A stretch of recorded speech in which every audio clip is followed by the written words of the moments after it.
Commander Veltar looked out at the dark space around him. His ship moved slowly through the asteroid field. Rocks floated everywhere, spinning in the black emptiness. Some were small like pebbles. Others were huge like mountains. "Sir, we are now entering the Sol system dead zone," said his navigator. The young alien's voice was quiet and respectful. Veltar nodded. Every species in the galaxy knew about this place. 50 years ago, this had been the home system of the humans. Now, it was just a graveyard, a reminder of what happened when a species became too dangerous. "Keep scanning," Veltar ordered. "We need to find anything valuable before the scrap dealers get here." The bridge was quiet except for the soft beeping of computers. Veltar's crew worked at their stations. They were all Nexians like him. Blue skin, 4 arms, and large black eyes. They were good at following orders and staying calm. The humans had been different. Too different. They fought when they should have talked. They took risks when they should have been careful. They asked questions when they should have stayed quiet. The Galactic Coalition had decided 50 years ago that humans were too dangerous to live. Veltar remembered the stories his father told him. The Great Purge had taken 3 years. Human colonies on 200 worlds had been destroyed. Their space stations were blown up. Their ships were hunted down and destroyed. Not a single human had been allowed to survive. "Sir," the scanner operator looked excited. "I'm reading something big, very big." "Show me," Veltar said. The main screen changed. It showed a massive shape floating among the asteroids. Even in the darkness, Veltar could see it was a warship. A human warship. "That's impossible," whispered the navigator. "All human ships were destroyed 50 years ago." Veltar studied the image. The ship was huge. Bigger than anything in the current Nexian fleet. Its hull was black and scarred. Parts of it looked twisted and burned. But it was still in one piece. "It must have drifted here after the final battle," Veltar said. "Probably been floating dead all this time." He turned to his communications officer. "Send a message to command. Tell them we found a human dreadnought. Request a salvage team." "Yes, sir." Veltar looked at the dead ship again. Even destroyed, it looked dangerous. The humans had built their ships like weapons. All sharp angles and heavy armor. This one had to be one of their biggest. "Sir, I'm reading the name on the hull," said the scanner operator. "UES Tiguk." "Any records of that ship?" Veltar asked. The information officer worked at his computer for a moment. "Yes, sir. The Tiguk was listed as destroyed in the Battle of Neptune. That was the last major fight of the war." "Then how is it here?" "Unknown, sir. Maybe it escaped the battle but died later from damage." Veltar nodded. That made sense. The ship looked badly damaged. Holes in the hull, broken weapon systems, dark windows that should have been glowing with lights. "Take us closer," he ordered. "But stay alert. I want to see what's left of her." The Nexian patrol ship moved toward the human vessel. As they got closer, Veltar could see more details. The Tiguk was even bigger than he thought. It was almost 2 kilometers long. Weapons covered its hull like spikes on a dangerous animal. "Sir, I'm getting strange readings," the scanner operator said. His voice sounded worried. "What kind of readings?" "Energy signatures. Very faint, but they're there." Veltar felt cold. "That's impossible. The ship has been dead for 50 years. "I know, sir, but the readings are real." The communications officer suddenly sat up straight. "Sir, I'm picking up a signal. It's very weak, but it's coming from the Tiguk." "A distress signal?" "No, sir. It's different. Like a computer talking to itself." Veltar stared at the dead ship. Something was not right. Dead ships didn't have energy readings. They didn't send signals. "Full stop," he ordered. "Hold position." The Nexian ship stopped moving. They floated in space, watching the silent human vessel. For a long moment, nothing happened. Then lights began to turn on. "Sir," the scanner operator's voice cracked. "The ship is powering up." Veltar watched in shock as lights appeared along the Tiguk's hull. Row after row of windows began to glow. The ship's engines, which had been cold and dead, started to shine with blue light. "Impossible," Veltar whispered. More lights came on. The ship's weapon systems began to move. Gun turrets that had been pointing down slowly lifted up. The Tiguk was waking up like a sleeping giant. "Sir, what are your orders?" asked the navigator. His voice shook with fear. Veltar couldn't answer. He stared at the human ship as it came back to life. This changed everything. If one human ship had survived, what did that mean? Were there others? Were there still humans alive? Deep inside the Tiguk, something was happening. Computer systems that had been sleeping for 50 years were turning on. Lights flickered in empty hallways. Air began to flow through the ship again. In a small room deep in the ship's center, a computer screen glowed green. Words appeared on the screen. ARIA system, online resurrection protocol, activated, crew revival in progress. Estimated time to full operations. 6 hours. The Tiguk had been waiting. For 50 long years it had drifted through space looking dead, but inside its computers had been working, slowly fixing damage, quietly building new parts, getting ready for this moment. Veltar finally found his voice. "Back away, slowly. Don't make any sudden moves." "Sir, should we contact command?" "Yes. Emergency priority. Tell them we found something that shouldn't exist." As the Nexian ship moved away, more lights came on aboard the Tiguk. The great human warship was no longer silent. It was no longer dead. And somewhere in the galaxy other ships just like it were beginning to wake up too. The humans had not died 50 years ago. They had only been sleeping. Now they were starting to wake up. And they remembered everything that had been done to them. The war everyone thought was over was about to begin again. But this time the humans would be ready. Deep inside the Tiguk, Captain Kang Minho opened his eyes for the first time in 50 years. The world around him was blurry and cold. He tried to move, but his body felt heavy and stiff. "Revival process complete," said a soft female voice. "Welcome back, Captain." Minho blinked several times. Slowly his vision cleared. He was lying in a white metal pod. Tubes and wires were connected to his arms and chest. Above him, a blue light pulsed gently. "Aria," he said. His voice was rough and dry. "Yes, Captain, I am here." Aria was the ship's computer. But she was more than that. She could think and learn like a human. Minho had worked with her for 10 years before the final battle. "How long?" Minho asked. 50 years, 2 months, and 16 days. Minho closed his eyes. 50 years. Everyone he knew was dead, his wife, his children, his friends, all gone while he slept. The war. Humanity lost, Captain. The Coalition destroyed all human colonies and ships. The galaxy believes our species is extinct. Minho sat up slowly. His muscles ached. How many survivors? 12 crew members remain alive in cryogenic sleep. The others died from pod failures over the years. Only 12. Out of 3,000 crew members, only 12 had survived. Minho felt sick. "Wake them up," he ordered. "Already in progress, Captain." Around the ship, other pods began to open. Steam hissed out as the sleeping humans woke up. Most of them were his best officers. Aria had kept them alive for a reason. Minho climbed out of his pod. His legs shook but held his weight. He walked to a mirror on the wall. The man looking back at him had not aged a day. Cryogenic sleep had frozen time for him. "Captain?" A woman's voice called out. Minho turned. Engineer Park Yuna was sitting up in her pod. She looked confused and scared. Her black hair was messy, and her face was pale. "Yuna, good to see you." "Sir, what happened? Where is everyone?" "Gone," Minho said softly. "We're all that's left." More people were waking up.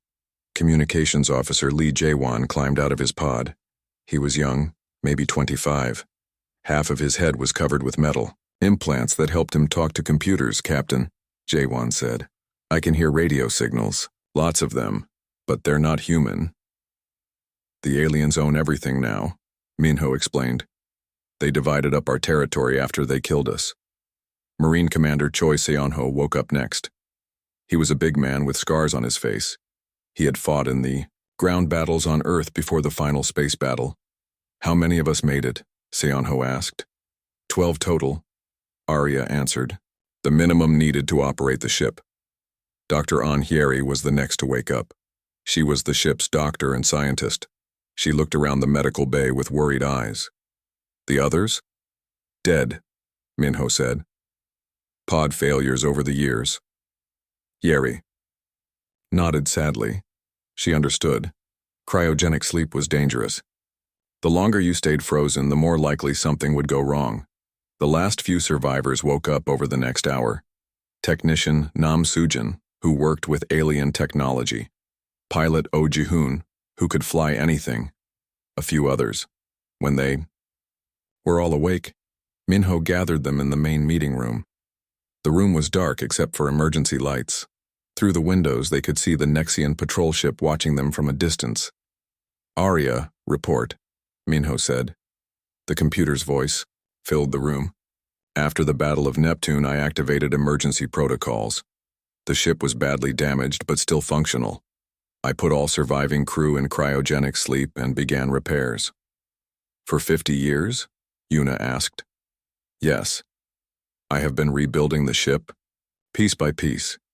The Taguk is now stronger than it was before the battle. Seonho leaned forward.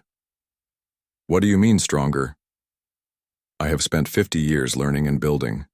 New weapons, better armor, advanced systems. The aliens think human technology stopped advancing 50 years ago. They are wrong. Minho smiled for the first time since waking up. Show us.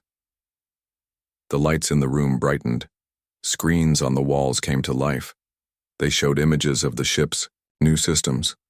Weapons that could cut through any known armor. Shields that could stop planet-killing attacks. Engines that could outrun any alien ship. My God, whispered Yuna. You've been busy. I also created these, Arya said. New images appeared on the screens. They showed small robot ships, each one the size of a fighter craft. There were hundreds of them stored in the ship's bays. Automated defense drones, Arya explained. They can fight independently or follow your orders. Each one has the firepower of an alien cruiser. Jaewon stared at the screens. Arya, you've built an entire fleet inside our ship. I have prepared for our return to the galaxy. Minho stood up. He felt strength returning to his body. What about the ship watching us? Nexian patrol vessel. They found us by accident while looking for scrap metal. They believe we are just now coming back to life. They're going to call for help, Seonho said. Let them, Minho replied. It's time the galaxy learned that humanity is not dead. Through the windows they could see the alien ship. It was moving away slowly, afraid of the human vessel that had suddenly come back to life. Captain, Jaewon said, I'm picking up their communications. They're calling their command. A full fleet is probably coming. Good, Minho said. Arya, how long until we're at full power? 3 hours, Captain. And our weapons? Online in 30 minutes. Minho looked at his small crew. 12 people against an entire galaxy. But they were not just any 12 people. They were survivors. They were the best humanity had to offer. And they had the most advanced warship ever built. Yuna, check all systems. Seonho, prepare the Marines, and all 2 of you. Jaewon, monitor alien communications. Hyeri, make sure everyone is healthy. The rest of you, get this ship ready for war. Sir, Yuna said quietly.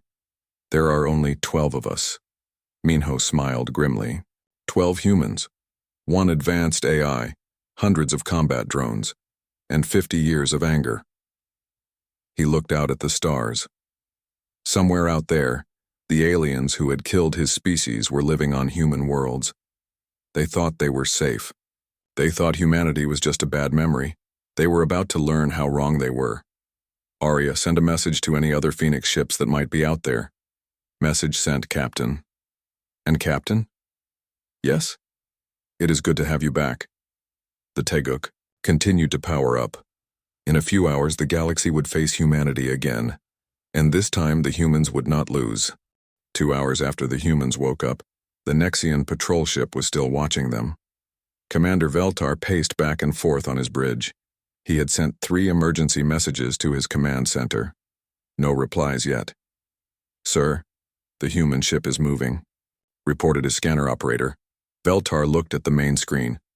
The Taiguk was slowly turning toward them. Its weapon systems were pointing in their direction. "All stop," Veltar ordered. "Don't make any sudden moves." But it was too late. The human ship was already moving faster. It approached the Nexian vessel like a predator hunting prey. "Sir, incoming transmission," said the communications officer. "Put it on screen." The screen changed. A human face appeared. It was Captain Minho. He looked calm and relaxed, like he was talking to an old friend. "Nexian vessel, this is Captain Minho of the UES Taiguk. You will shut down your engines and prepare to be boarded." Veltar's forearms shook with anger. "Human, you are in violation of galactic law. Your species was declared extinct 50 years ago. Surrender immediately." Minho smiled. It was not a friendly smile. "Commander, you have 2 choices. Shut down your ship or we will shut it down for you." "You are outnumbered," Veltar said. "One old human ship against the entire galactic coalition. You cannot win." "Watch me." The transmission ended. Veltar turned to his weapons officer. "Target their engines, fire." Blue energy beams shot out from the Nexian ship.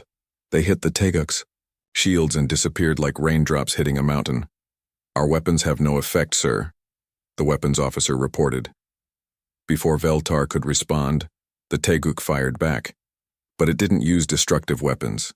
Instead, a strange blue wave washed over the Nexian ship. All the lights went out, all the computers stopped working. "What happened?" Veltar demanded. "Some kind of electronic pulse, sir. It shut down all our systems without damaging the ship." "Emergency power." "Not responding, sir. Everything is dead." In the darkness of his bridge, Veltar realized he had made a terrible mistake. The humans had not fired to destroy them. They had fired to capture them alive. Aboard the Taiguk, Captain Minho watched the Nexian ship go dark. "Perfect shot, Arya." The electromagnetic pulse disabled their systems without harming the crew, Arya reported. "They are helpless. Sionho, take a boarding team over there. Bring our guests back for a chat." Marine Commander Sionho nodded. "Yes, sir." 20 minutes later, Commander Veltar and his bridge crew were sitting in the Taiguk's meeting room. Their hands were tied behind their backs. They looked around with wide, frightened eyes. The human ship was much bigger inside than any Nexian vessel. The walls were made of black metal. Everything looked strong and dangerous. The humans had built their ships like fortresses. Captain Minho entered the room. Behind him came the other human survivors. Veltar counted them. Only 12 humans, but they moved like soldiers. Each one looked ready to fight. "Commander Veltar," Minho said, sitting down across from him. "Thank you for visiting our ship." "This is an act of war," Veltar replied. "War?" Minho laughed. "The war ended 50 years ago when you killed everyone I ever loved. This is just a conversation." Engineer Yuna stepped forward. She was holding a small device that beeped and flashed. "Captain, I've scanned their ship. It's old technology, at least 30 years behind our current systems." "Interesting," Minho said. "Commander, tell me about the galaxy. What happened after you destroyed humanity?" Veltar said nothing. Sionho moved closer. He was a big man with cold eyes. "Answer the captain's question." "The coalition divided human territory among the member species," Veltar said reluctantly. "Former human colonies are now home to other races. And the humans who lived there? All dead. Every single one." Minho's face showed no emotion. "Children too?" "Yes." "Babies?" Veltar looked away. The orders were clear. No survivors. Dr. Hieri spoke up. "How many human worlds were there?"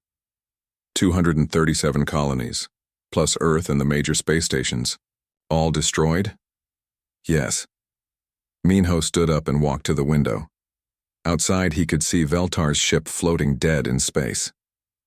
"Commander, Do you know what this ship is? A human dreadnought. More than that. This is a Phoenix-class vessel.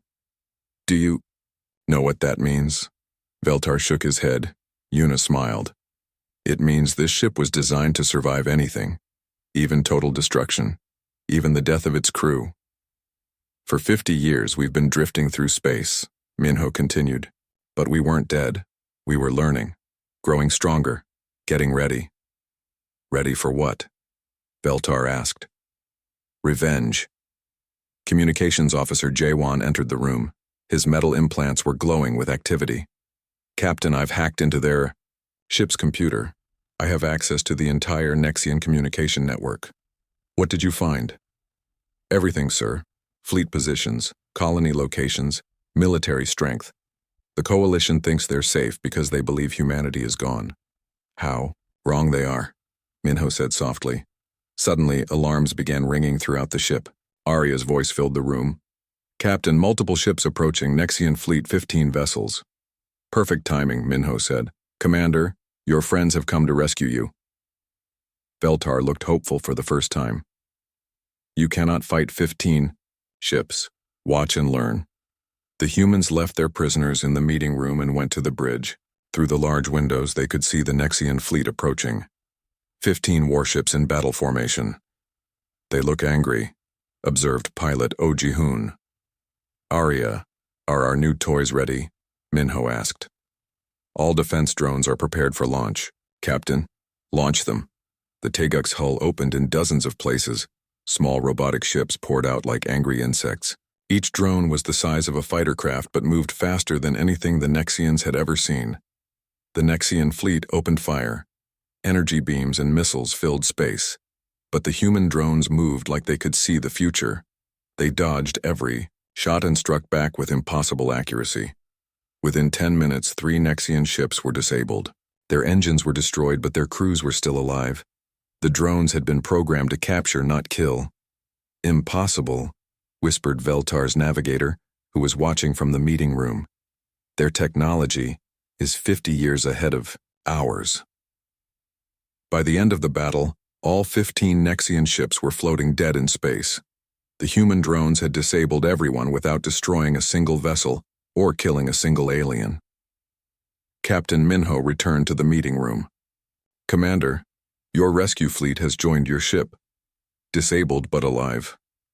How? Veltar asked weakly. 50 years of preparation. While your people celebrated our death, we were getting ready for our resurrection. Una entered, carrying another device. Captain, I finished scanning all their ships. Their technology is primitive compared to ours. Their weapons can't even scratch our shields. Excellent. J1, can you access their fleet communications? Already done, sir. I can send messages using their own systems. The rest of the Coalition will think these messages are coming from loyal Nexian ships. Minho smiled. Then it's time to send a message to the galaxy. Time to let them know that humanity has returned. He turned to look at Veltar. Commander, 50 years ago, your people made a mistake. You thought you could kill us all and take our worlds. You were wrong. What do you want? Veltar asked. Justice, and we're going to get it. Outside the ship, the captured Nexian vessels floated in space. Soon their crews would become the first aliens in 50 years to learn a terrible truth. Humanity was not dead. They had only been sleeping, and now they were awake. Communications Officer Lee Jae-won sat at his station on the Teguk's bridge. His metal implants glowed as he worked with the captured Nexian ships. Wires and cables connected his head to the alien computer systems. Captain, I'm inside their entire communication network, Jae-won reported. I can send messages to every world in the galaxy. Captain Minho stood behind him. Perfect. It's time to let everyone know we're still alive. What do you want to say, sir? Minho thought for a moment. Keep it simple. They need to understand that humanity has returned. Technician Nam Soo-jin looked up from her workstation. Sir, I've been studying their technology. It's not just old. It's weak. They stopped advancing after they destroyed us. Why would they do that? Asked Dr. Yeri. Because humans were the ones pushing everyone to build better technology, Soo-jin explained. We were always creating new things, new weapons, new ships, new ideas. Without us, they got lazy. Engineer Yuna nodded. That explains why our systems are so much better than theirs. We kept growing while they stood still. Captain Minho smiled grimly. Their mistake will cost them everything. Jaewon, are you ready? Yes, sir. Every planet, every space station, every ship in the galaxy will receive this message. Do it. Jaewon's implants flashed brighter. Across the galaxy, communication systems began receiving an impossible signal. On 1,000 worlds, aliens stopped what they were doing to listen. The message was simple. Just a human voice speaking calmly. People of the galaxy. 50 years ago, you tried to destroy humanity. You thought you succeeded. You were wrong. We are still here. We remember what you did to us. We remember our dead children. We remember our burned worlds. Now we want justice. The message included video footage from the recent battle. It showed the Taeguk's drones destroying 15 Nexian warships without losing a single drone. It showed technology that was 50 years more advanced than anything the aliens had. You have 30 standard days, the voice continued. Leave all former human colonies. Return what you stole from us. Pay for the lives you took. If you refuse, you will face the consequences. The message ended with coordinates in space and a final warning. Humanity endures. We return. We remember. On the bridge of the Taeguk, the humans watched as their message spread across the galaxy. Within hours, every major government would know that humanity had survived. Sir, Jaewon said, I'm monitoring their responses. Most of them think it's a joke. Of course they do, Minho replied. They can't believe that 12 humans could threaten the entire galaxy. What now, Captain? Asked Marine Commander Seonho. Now we wait. Someone will come to test us. Probably the Coalition Defense Force. Arya's voice filled the bridge. Captain, I am receiving activation signals. From where? 6 other locations. Throughout the galaxy, the other Phoenix ships are awakening. Minho felt his heart race. How many total? 7 Phoenix-class vessels survived the war. Including the Taeguk, all 7 are now active. My God, whispered Yuna. We're not alone. Where are they? Minho asked. Arya displayed a map of the galaxy on the main screen. Red dots showed the locations of the other ships. They were hidden in asteroid fields behind gas giants and inside nebula clouds. Each ship has been sleeping and building just like us, Arya explained. Each one has a small crew of survivors. Each one has spent 50 years preparing for this moment. Seonho laughed. 12 humans just became 84. And each ship has hundreds of combat drones, added Yuna. We're talking about thousands of advanced fighters. Captain Minho studied the map. The Phoenix ships were spread across the galaxy in perfect positions. They could strike at any coalition world within days. Arya, send a message to the other ships. Tell them to hold position and wait for orders. Message sent, Captain. 3 days later, the coalition's response arrived. A massive fleet jumped into the system where the Taeguk waited. Over 200 warships of different alien species. It was the largest military force assembled since the war against humanity. Admiral Zethkol commanded the fleet from his flagship, a Nexian super dreadnought. He was old enough to remember the war 50 years ago. He had been a young officer then, fighting against human ships. Open a channel to the human vessel, he ordered. Channel open, sir. Admiral Zethkol's face appeared on the Taeguk's main screen. He was a tall Nexian with scars covering his blue skin. His forearms moved constantly as he spoke. Human ship, this is Admiral Zethkol of the Coalition Defense Force. You are ordered to surrender immediately. Captain Minho appeared on Zethkol's screen. Admiral, I remember you. You led the attack on Mars Colony. You killed 3 million humans that day. The Coalition acted legally. Humanity was declared a threat to galactic peace. Children were a threat. Babies were a threat. Zethkol's face showed no emotion.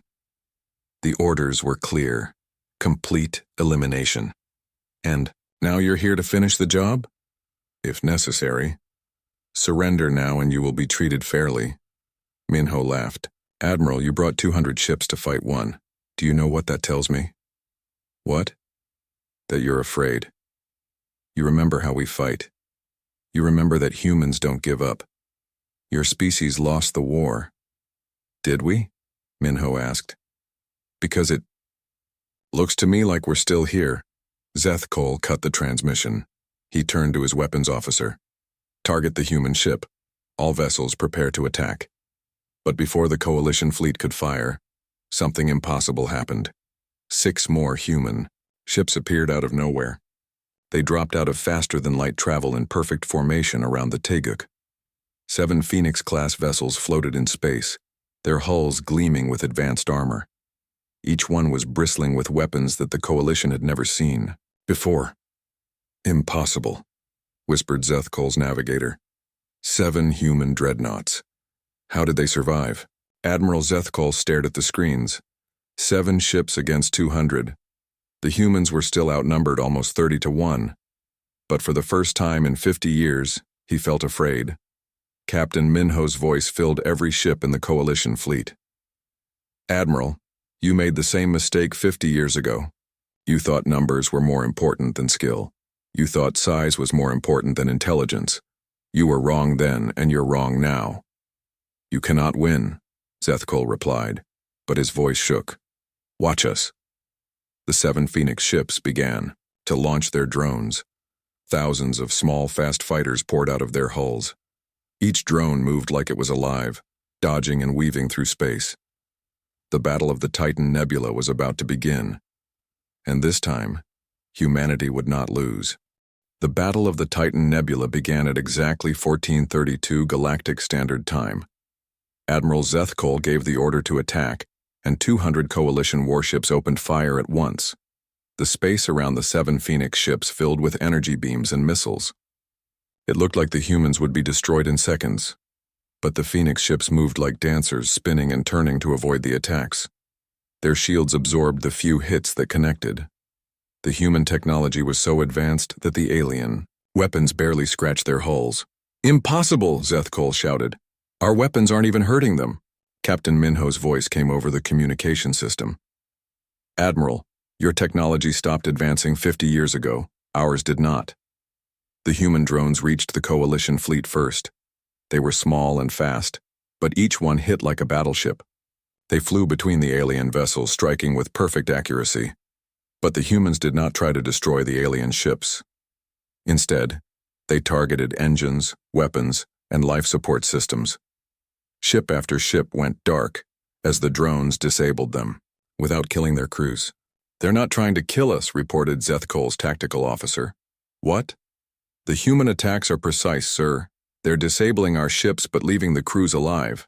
Admiral Zethkol watched in shock as his mighty fleet was taken apart piece by piece. The humans moved like they could predict every attack. They seemed to know where each coalition ship would be before it got there. On board the Teguk, Captain Minho watched the battle calmly. Arya, how are we doing? 63 enemy. Vessels disabled. 0 human losses. Estimated time to complete victory. 18 minutes. Excellent. Continue the attack pattern. Engineer Yuna looked up from her station. Captain, their technology is even weaker than we thought. Our shields are barely working because their weapons can't penetrate them. Marine Commander Seonho laughed.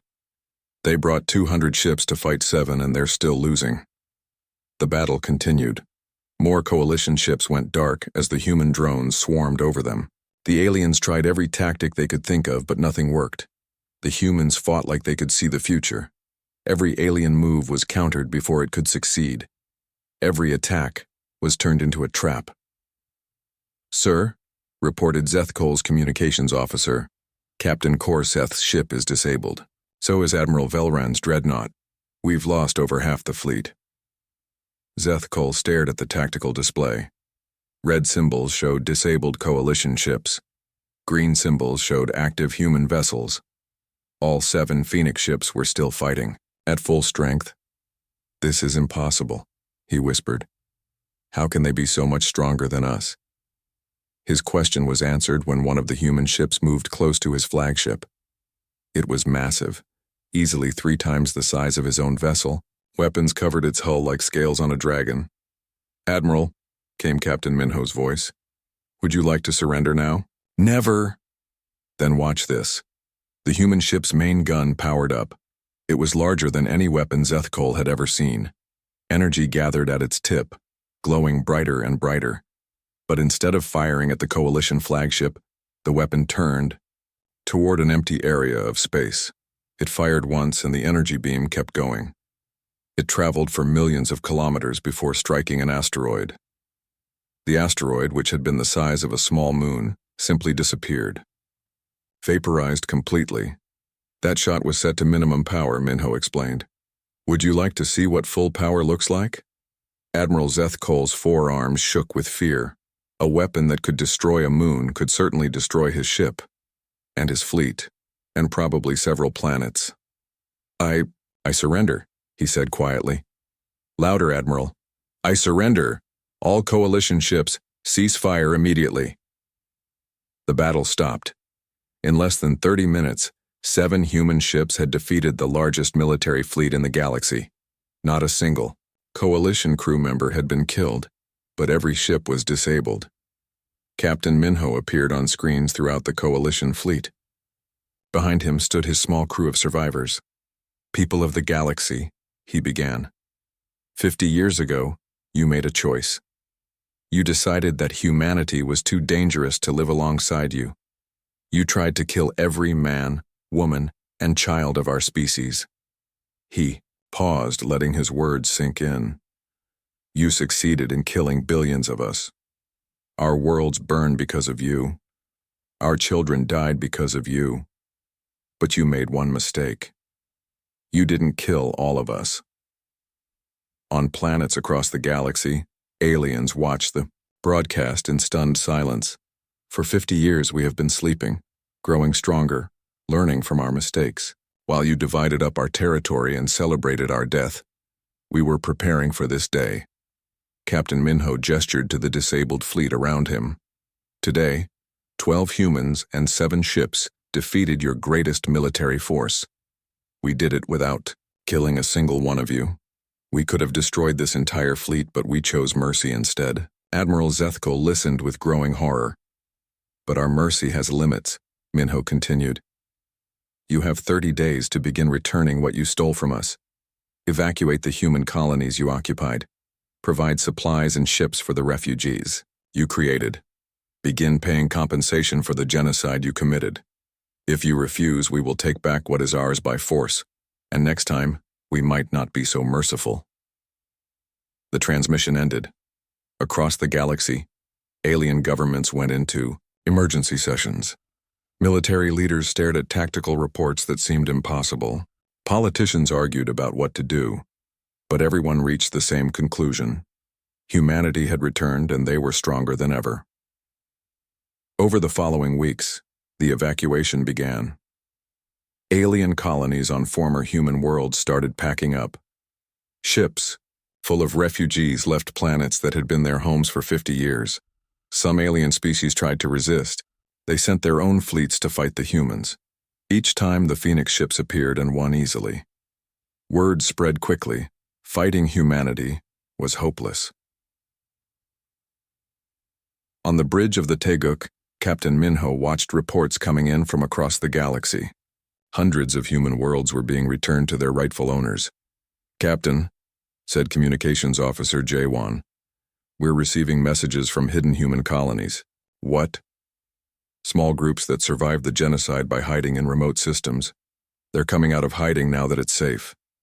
Minho felt tears in his eyes. "How many?" "Thousands, sir. Maybe tens of thousands. Humanity is not as dead as we thought." "Engineer." Yuna smiled. "We're going to need bigger ships." "Already working on it," Aurea reported. "I have designs for colony ships, research vessels, and exploration craft. The new human fleet will be larger and more advanced than anything the galaxy has ever seen." Dr. Hayeri looked up from her medical station. "Captain, I've been working on life extension treatments. The other survivors and I could live for centuries with the new technology. Good, Minho replied. We'll need that time to rebuild. Marine, Commander Sayano stood at the window looking out at the stars. Sir, what happens now? Captain Minho joined him at the window. Out there, human worlds were coming back to life. Hidden survivors were returning home. The species that everyone thought was dead was rising again. Now we make sure this never happens again, Minho said. We become strong enough that no one will ever try to destroy us. And if they do try? Minho smiled. Then they'll learn what we learned 50 years ago. Humanity doesn't stay dead. We always come back. And when we do, we come back stronger than before. The phoenix had risen from the ashes. Humanity had returned to the galaxy. And this time, they would never fall again. The stars belonged to humanity once more.